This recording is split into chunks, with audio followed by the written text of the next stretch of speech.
Hey gang, in this video, I'm gonna tell you why people that are earning up to 6 figures are leaving their jobs and transitioning to tech, and how you can do the same.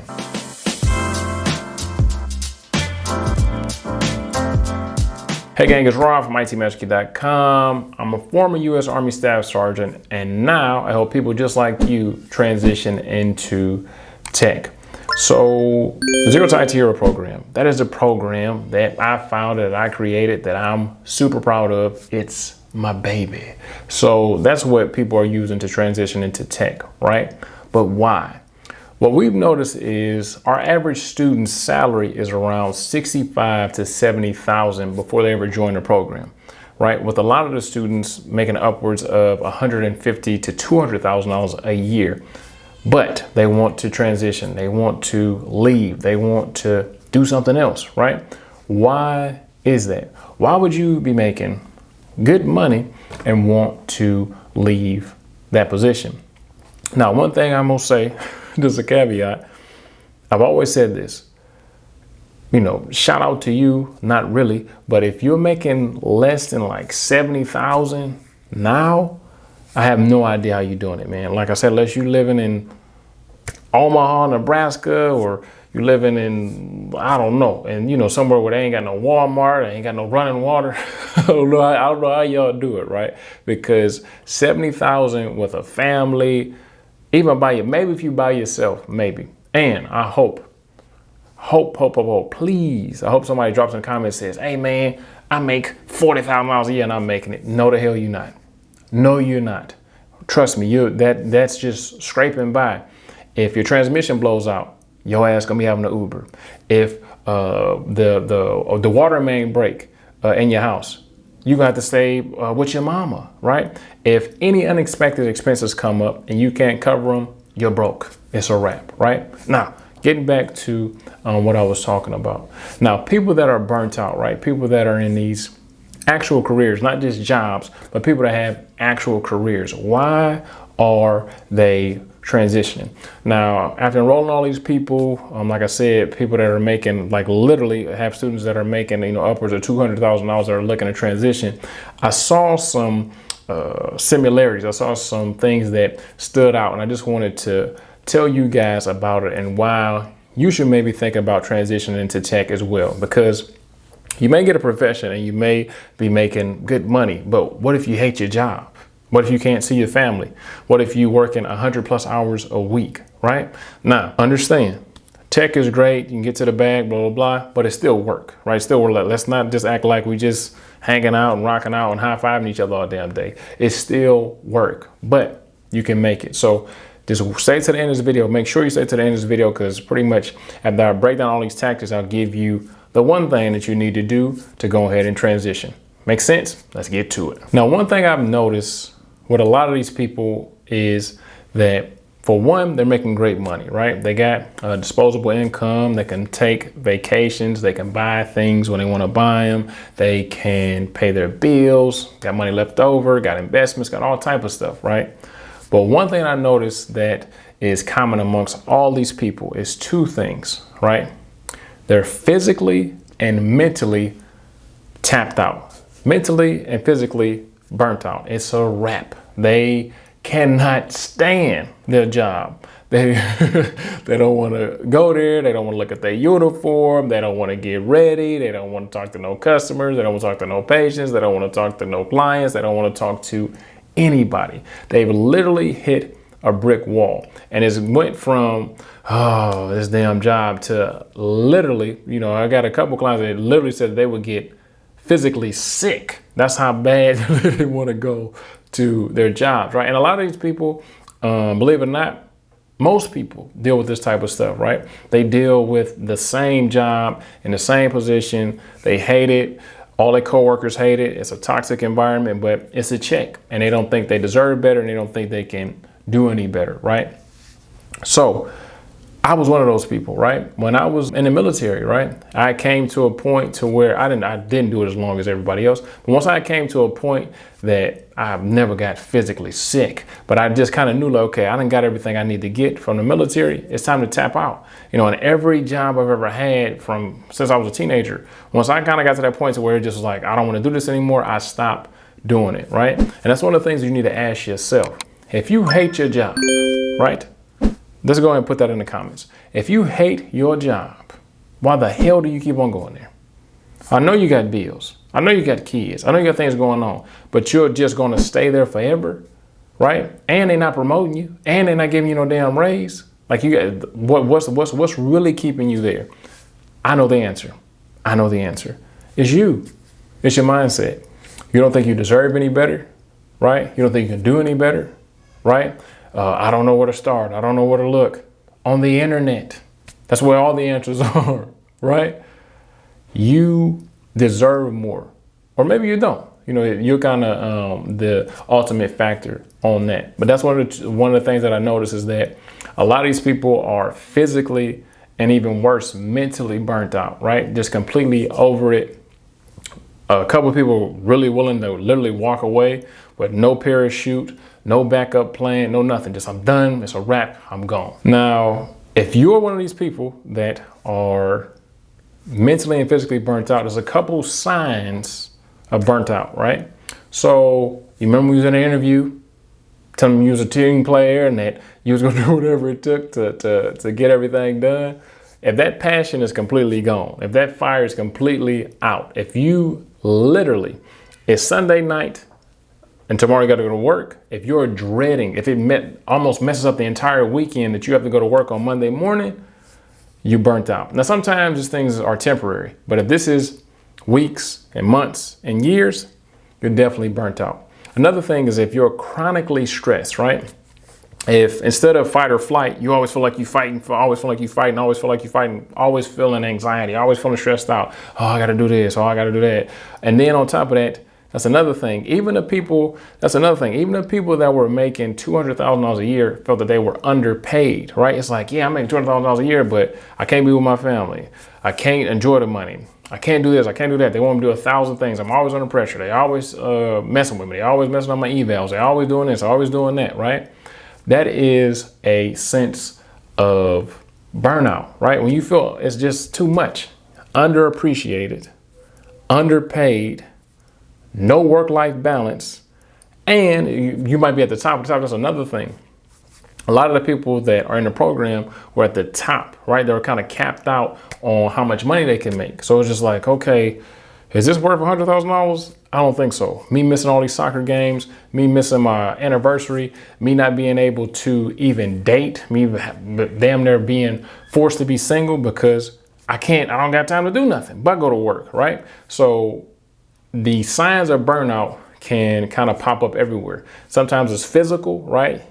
Just always being tired, chronic fatigue. But like I said, one of the main things is loss of passion, right? For what you do, and then even losing passion for everything else. You can't do nothing but work and go home. And what kind of life is that, right? Now, the crazy thing about tech, right? As opposed to a lot of other industries, there's so many different lanes. And all of them are open. All of them are available. All of them are hiring because unlike a lot of these other fields, you have to continue to learn. You have to continue to sharpen your skills. You got to continue to do things. So they're always looking for the best and the brightest. So if you stay on top of your game, whether you're a newbie or you've been in the game for 20 years, you will be able to get in one of those lanes. Because that's one of the things that I'm noticing. A lot of dinosaurs in tech, a lot of people have been in tech. Yeah, I've been in tech for 20 years. If you ain't got no skills, no certifications, if you haven't done anything to really make yourself go to the next level, it's a wrap. They will hire somebody with no experience. They will hire somebody that just got a couple of certs. They'll hire somebody fresh out of a boot camp. Boom. Okay. This person knows what's going on right now. This person has the energy. This person isn't, burnt out. That's another thing. Burnout can happen in any industry, right? But I would say it's less likely in this industry. To completely get out of tech is crazy. Now, you may get burnt out in networking. Okay, let me stop doing this. I want to go to cybersecurity. Oh, I don't want to do cybersecurity. Let me go to project management. Let me go to coding. Let me go to compliance. Let me go to governance. Let me go to so many different lanes, right? You can be on the techie side. You can be on the management side. You can be in somewhere in the middle. You can do a couple different things, right? It's so many different opportunities in tech that it's kind of hard to get burnt out, right? So let's say I get burned out educating people. I get burned out helping people get into tech. I can go get a job, right? I can go it's a bunch of different jobs, great paying jobs. And that's another thing in IT, as opposed to being locked into one position, being locked into one place, you can go to so many different places. And tech is booming right now, right? Booming. It's going crazy, right? And they have salaries to match, whether it's government contracting, whether it's working in the private sector, whatever it is. And then wherever you at, unless you're on the edge of the damn earth, there's somebody hiring for a position that you can fill right now. And the crazy thing is, a lot of these hiring people, right? They have transferable skills that they never thought could transfer, right? So these people have problem solving skills, right? If you are making six figures, if you're making good money, you are a problem solver. There's things that come up, there's things that happen, and they're going to expect for you to be able to fix it because they're paying you all this damn money, right? So that's one of the biggest things is a lot of these people find it easy to transition into tech because that's all tech is anyway, problem solving, right? And another thing that these hirers have is leadership potential, right? Because a lot of times these six-figure earners, these people that are making, really good money are in leadership roles. And even if they don't have the title, they got the damn responsibilities, right? So a lot of times they'll be put in a managerial position. And then the good thing about my students is they get the tech stuff too, because that's one of the things that you don't want to do. You don't want to be a manager. You don't want to be in charge of people and not know what the hell you're talking about, right? They say, hey man, I don't know what to tell you. The internet ran out. We used it all. And you say, oh, okay, shit. All right, I guess, no, you don't want to be that guy, right? Or that girl. You want to make sure that you know exactly what's going on, that you have the leadership capabilities to know how to lead this person, lead that person. Also the tech background to know that, when they're talking that they're not full of caca. Now, another great thing that the six-figure earners learn, like a lot of them have either gotten a degree or at least went to college. One of the things that they absolutely love about IT and tech is you ain't got to go back to college, right? You ain't got to spend $50, $60, $100,000 4 years in college.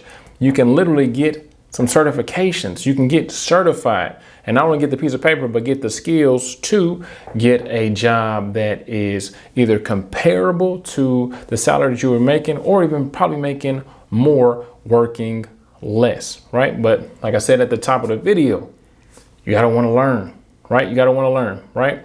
I have to continuously learn to make sure that I'm giving my students the best of the best, the things that they need to know, not only for the certification, but to actually be able to perform the job. That's another thing. Okay, you got the piece of paper, but can you do the damn job? And for myself as well, right? I don't want to be antiquated. I don't want to be completely out of it either, right? So that's one of the things is a six-figure earner, somebody making almost six figures, 9 times out of 10, they were dealt with college, thought about going to college, so on and so forth. And that's one of the things they say, damn, only a couple months I can have these certifications, or I can have this type of salary, or I can have these opportunities to work remotely and do all this other stuff, right? So that's one of the biggest things that I found that, people that have already got to the bag, that already made a substantial amount of money, that's one of the things that they find comforting and kind of make them jump ship or give them the confidence. Okay, if I can, if I done did this for 10 years, I can do this for damn 6 months. Another thing is, just sharing stories of, other people. I have nurse practitioners that were making great money that transferred into tech. I have truck drivers. These guys have a rough ass life, but they make good money. They transition into networking, cybersecurity, project management. I got infantry officers because they make, pretty good money. I got just so many damn people. You can look on itmastery.com for all of the reviews, but so many different people from so many different walks of life that are already making really good money transition into IT, right? This is the wave, right? If you've seen any of my videos, I hope I never come across like I'm full of doo-doo, but I've only been able to do this for 5 years because I believe in it, right? I've seen it change a bunch of people's lives, right? And if people who are already, because money is supposed to be the reason that anybody does anything, supposedly, if these people are leaving careers, leaving degrees, leaving stuff that they thought they was going to be doing for the rest of their life for this, it's probably something that you should think about as well.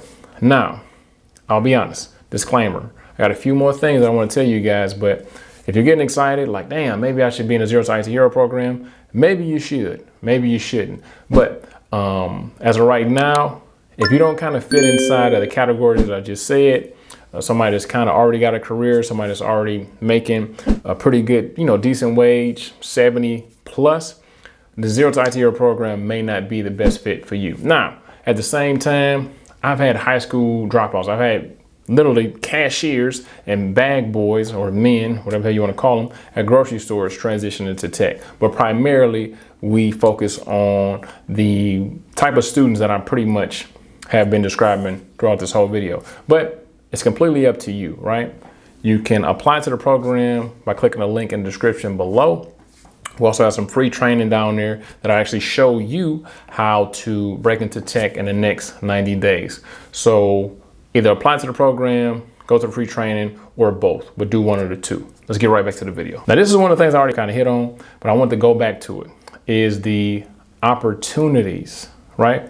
And most other fields and most other jobs, when you get a degree, when you go to school, when you get training, that's what you do. Ain't no going nowhere else. This is what you do. Every job, you're doing the same thing, right? Now, and tech is so many different lanes. Cybersecurity, networking, all the stuff I already mentioned. I want to hit this again, just really quickly. It's just the opportunities. Go on Indeed, go on Monster, go on Glassdoor, go on LinkedIn, and look at all of the tech roles, all the different. One tech role can be completely different from another one, right? But every company, every organizations need IT guys and girls. You can fill those positions. Now, one of the most awesome things, right? Now, it's going to be seasons in life, right?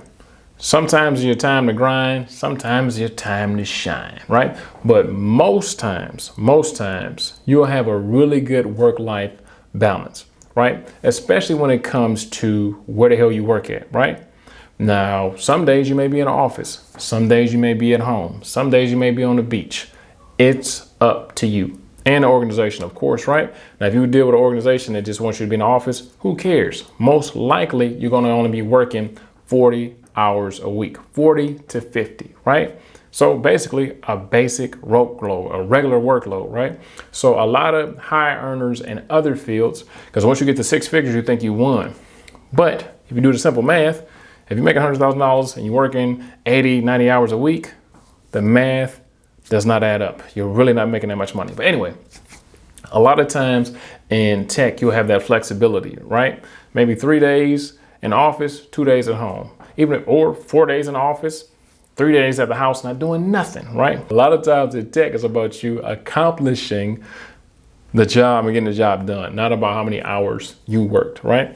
So if it takes you 2 hours, it took you 2 hours, right? Now, I wouldn't tap my boss on the shoulder and say, hey, man, I'm done. Give me some more shit to do. But it's completely up to you, right? It's completely up to you where you work. And there's so many different cultures, right? Some cultures may be business casual. Some other ones may be t-shirt and flip-flops. Some may have an office dog. Some may have a break room with video games and a pool table in it. There's just so many different opportunities. Or some may never want to see you at all, right? I got students that are working for companies that don't have a HQ that you go to, or don't have an office building that you go to. They're startups, they're big companies, they're mid-sized companies that literally just have virtual employees. We meet on Zoom, we meet on Slack, we meet on Teams, wherever you meet, right? Because nowadays you don't have to physically meet, you don't have to physically go anywhere if you don't want to. And in tech, there is an abundance of opportunities when it comes to working wherever you want to work at. Now, as promised, I want to give you some of the tips and some of the advice that I give my one-on-one coaching clients in the Winner Circle, my students in the Zero to IT Hero program, and the people that attend the Tech Mastermind. If you don't have any idea what none of that stuff is, look in the description You can apply, join if you like. Now, one of the major things that I do is I'm a master networker, right? I try to connect with as many people as I can. And then once I find somebody that does something really good, or find somebody that can connect with somebody else and they can build something, they can hire somebody, they can get work from somebody, always trying to connect people with other people that are in a similar space or that can help each other win, right? So that's one of the things about the Zero to IT Hero program, fostering a community. That's one of the biggest things you need is a community. Also, we got a free community.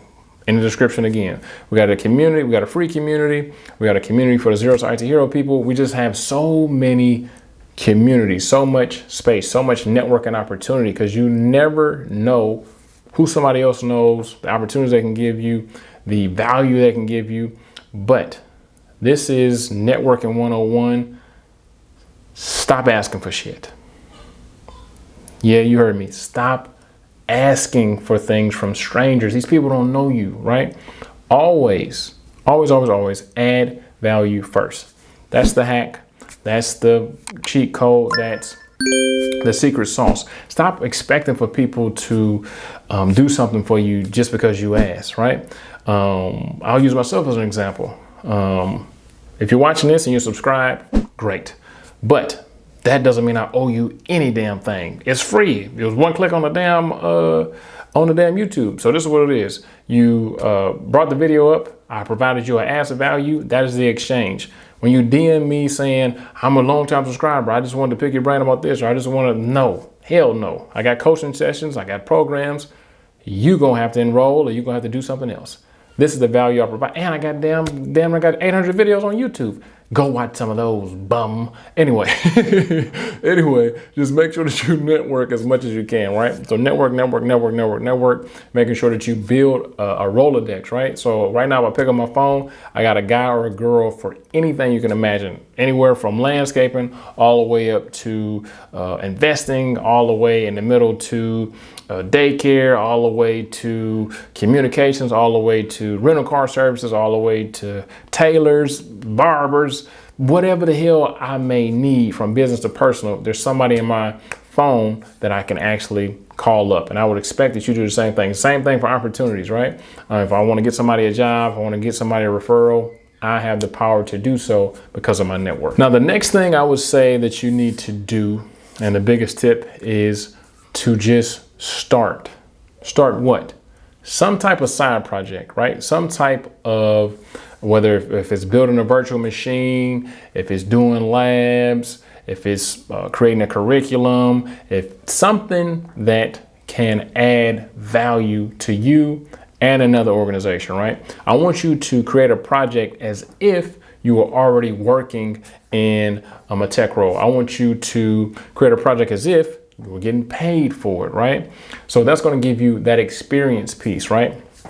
It doesn't have to be nothing. It doesn't have to be anything big. If you want to do cybersecurity, it could be a pretend penetration test. If you want to do networking, it could be a pretend topology of a network. Okay, this is how I will build out my network, right? You just have to start doing projects. That project can be on your own. That project can be an internship for somebody. That project can be shadowing somebody. But the main thing is just to start doing something, whether it's free tutorials on YouTube, you're running through those, just start doing something. Now, last but not least, I have a mentor. You need one as well, right? I have several different mentors in different areas of my life. And when I say mentor, maybe your dad gives you good advice. Maybe your mom gives you good advice. Maybe your wife, your husband gives you good advice. I'm talking about somebody outside of them, right? I'm talking to somebody that doesn't have any personal ties to you, somebody that you have to pay because they're going to give you an unbiased, unfiltered truth, right? So that mentorship has made me go leaps and bounds in almost every area of my life, right? And a lot of times, people just need to be held accountable. I need to be held accountable. You need to be held accountable. And a lot of times that mentorship can allow you to do that. And if you want, some mentorship and to be in a network, like I talked about, you can actually join the mastermind, like I said, in the description where we have all of those things. So in this video, I really wanted to kind of punch home that money is in everything, right? Money is in everything. It's real damn important though. Real damn important. But you just want to make sure that your happiness, right? That you got work-life balance. No shit, how the hell did I talk about that? Let's talk about work-life balance. Did I talk about that? I can't remember if I did or not. Just make sure that you have time for what's important, right? Your kids ain't gonna remember you working, right? They're gonna remember you spending time with them. Your wife needs time. Your husband needs time. Your friends and family need time, right? Because you got to grind, but you also got to live a life that's worth living. You got to live a life that you'll be balanced, right? Now, sometimes you're going to be imbalanced, to be honest. A lot of times I'm imbalanced, right? But one thing I damn sure make sure I make time for is my family, right? I work more than you. I don't even know you, but I know I work more than you.